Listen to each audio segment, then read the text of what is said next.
Hello everyone, come on in. I'm about to do my book club on the new book that is out, A Radical Awakening.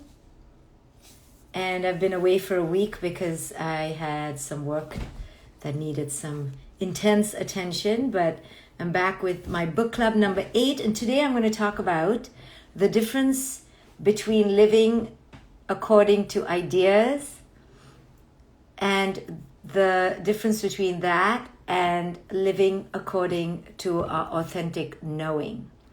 So what is the difference between living according to ideas versus our authentic being?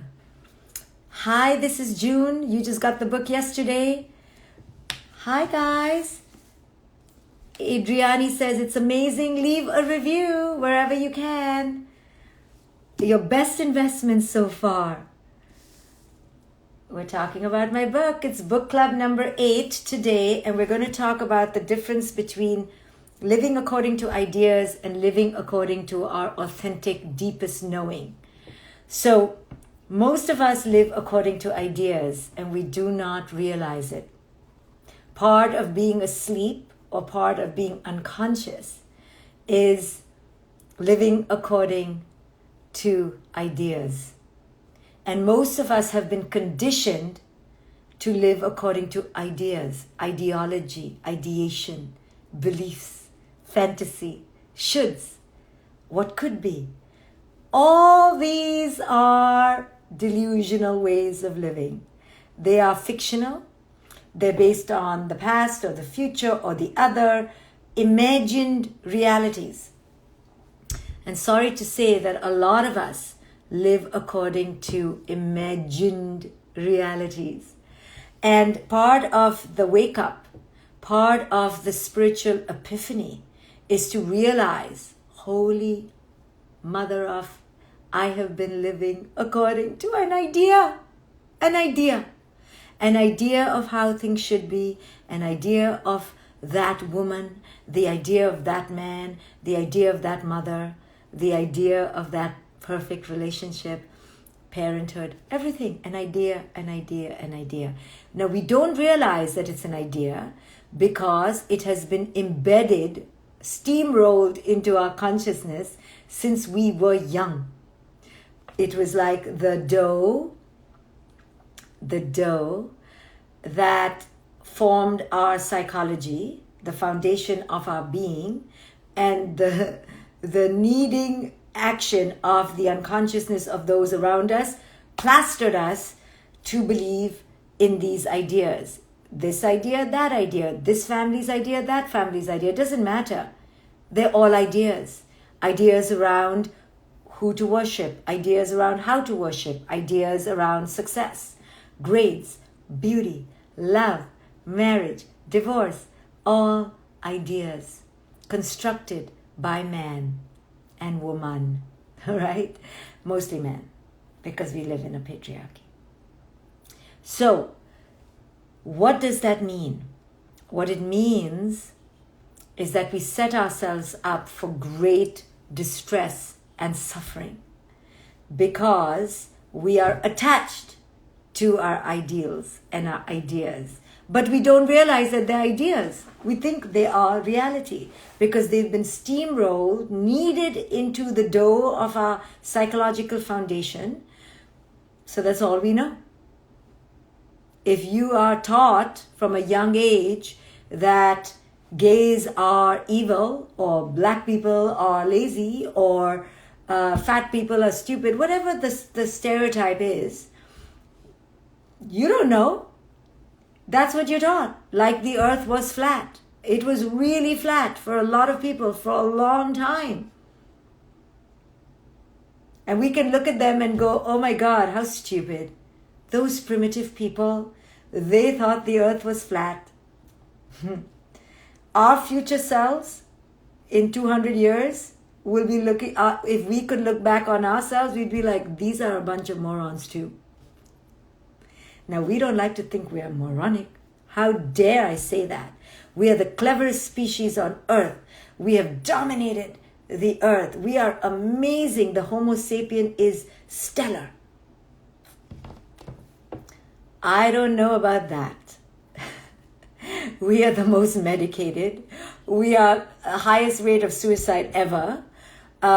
This country has the highest rate of children who are anxious ever. ADHD is 625% increase in the last 10 years. Let's see the other statistics. Global poverty is still where it was. The climate is at an abysmal level of inferno level of destruction.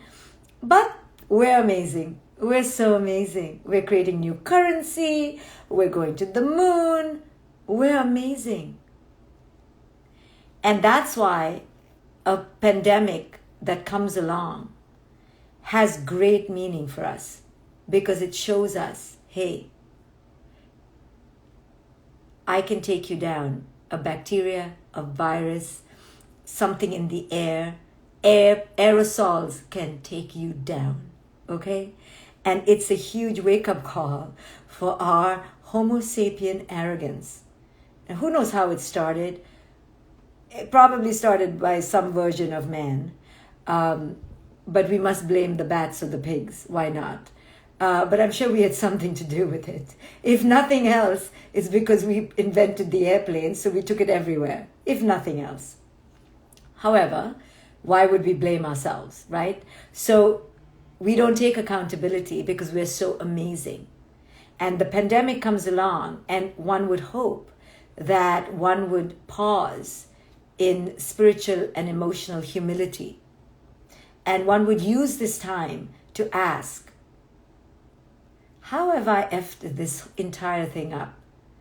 Am I living my most authentic self?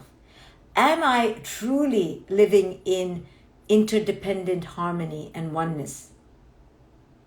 When the pandemic occurred, America was in the scourge of divisiveness, like it's never seen in the past 50 years, worse than what it was pre-Civil War. So where have we been? Have we really progressed, or have we just regressed? Where are we as a humanity? Are we together? Are we more wise? Are we more connected? Are we realizing that we've been destructing? Are we realizing that we've been living according to false ideas? Do we realize that we're way off course? Anyway, I digress. Way off course. It all starts with our conditioning to ideas. Ideas for success, ideas for wealth, for achievement, for competition, ideas for progress. Our ideas around progress have destroyed the earth. Our ideas around which God is better have destroyed nations. Our ideas that around class, caste, religious warfare right now in India, religious warfare in the Middle East, class and caste warfare all over Africa. Where are we? Racial warfare here in America, all based on false ideas. We are a global humanity that is addicted to false ideas. And God forbid we stop to ask, is my entire premise of looking at this false? But we can't look at it like that because we are asleep to it being false. So that's what I call in my book, A Radical Awakening, that we are asleep in the matrix. And women especially have so many false ideas around how we need to be the perfect woman, that ideal woman, that we are decimating our inner knowing. So this book is a wake-up call to women to stop living according to ideas around how to be a woman and to truly enter their deepest knowing. So who's bought the book? A Radical Awakening. Okay, so ideas. Ideas are at the root cause of most disharmony, dysfunction, relational warfare, national warfare, religious warfare, caste warfare. It'll all, you go whittle it down, it will be because side A has an attachment to idea A and side B has an attachment to idea B. And as long as we are attached to our ideas, we will implode. an idea of how things should be. Every dysfunctional relationship and every conflict starts with an attachment to an idea. So the next time you are in a dysfunctional state of affairs and you are in a conflict and you're feeling so sad, ask yourself, what am I attached to? What idea right now am I attached to that did not come true, that is causing me pain? Right? So every time I'm in a moment of great emotional turmoil, I'm like, I better ask myself, what is my false idea? I don't want to ask because I want to just not like the other person for making me ask. I don't want to ask, right? But in my moments of wisdom, rare, I go, okay, Shefali, what are you attached to? What are you not willing to let go? What are you not willing to see? What other side is there that you do not want to entertain because you're so attached? And then I go, the other person's point of view, the other person's reality, the other person. I do not want to accept the other person. I do not want to accept life. I don't want to accept the isness. And until we accept that our ideas are messing us up deeply, profoundly, we will not radically awaken. So my book, Radical Awakening, why is it called a radical awakening? Which is, I think, scary for people. By the way, many people, not a lot, some people, by the time they reach part 3 and part 4, where I'm really knocking on their ideas and go, hey, can you challenge this idea? Can you look at this in another way? They throw the book down, right? Not a lot, but a few. It has poked people, for sure. It has poked men more than women. Not surprising, because I'm poking the patriarchy. I'm telling women, don't step into your unworthiness anymore. Stand up, know who it is you are. So until we understand the difference between an attachment to an idea and an attachment to an inner knowing, we will not radically awaken. So, most of our misery, okay? If not all. Most. I say most because physical misery is physical misery. Like anyone who's been in labor knows that's some real shit. That's not an idea. That freaking thing hurts in there. So most stuff that is not physical that causes us suffering is only due to an attachment to an idea. An ideological marriage. An ideological attachment. And if you truly want to be free, liberated, buoyant, and floating through your life, you need to give up your attachment to ideas. Because attachment to ideas weigh us down. And they get triggered when life doesn't match or get aligned to that attachment. So, anytime you are upset, dare to ask yourself, what is my idea that I am attached to? If you look in the mirror and you see your wrinkles and that makes you sad, you have to ask, what is the idea I'm attached to around my wrinkles? Oh, my idea is that I should have none. Okay, that's a dumb idea. Or if your kid is not doing well at school and you're suffering, you need to ask, what is the idea I have around my kid's success that is causing me suffering? The idea that my kid should not fail. That's a dumb idea. Okay, let's take another one. Somebody calls you fat, ugly, and stupid.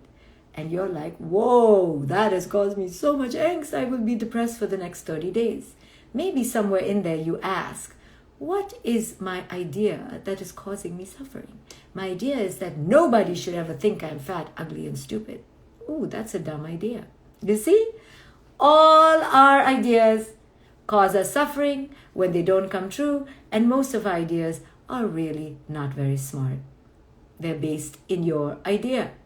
It's just your idea of how things should be, and they're not the way it is. And the fact that there's a clash, you have a choice. Give up the idea or keep fighting reality as it is. And most of us choose the latter Let us fight reality as it is and waste our time. And then we wonder why we're depressed, exhausted, depleted. Because we're fighting the isness of reality. Why? Because we like our ideas so much. We want to bend reality to match our idea instead of us meeting reality as it is.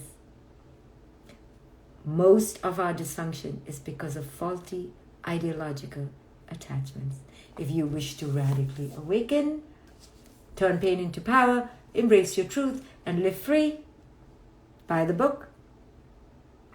Then you got to give up your faulty ideas. You got to at least question, am I having a faulty ideological marriage? Am I married to a faulty idea? I don't know why I'm talking in a falsetto voice. I'm entertaining myself because you all are not talking to me. That's my idea, that you should talk to me. So think about it. I'm telling you, I was in jest in this conversation, but it's a goddamn the most profound lesson ever in life, okay? I've just laughed my way through it because I'm in a comical mood. But let me tell you, this is the key to liberation. Unmarry your faulty ideas. Boom, liberation. Read the book, A Radical Awakening. Bye, guys. I will see you when I see you for my next book club. Thank you for joining me.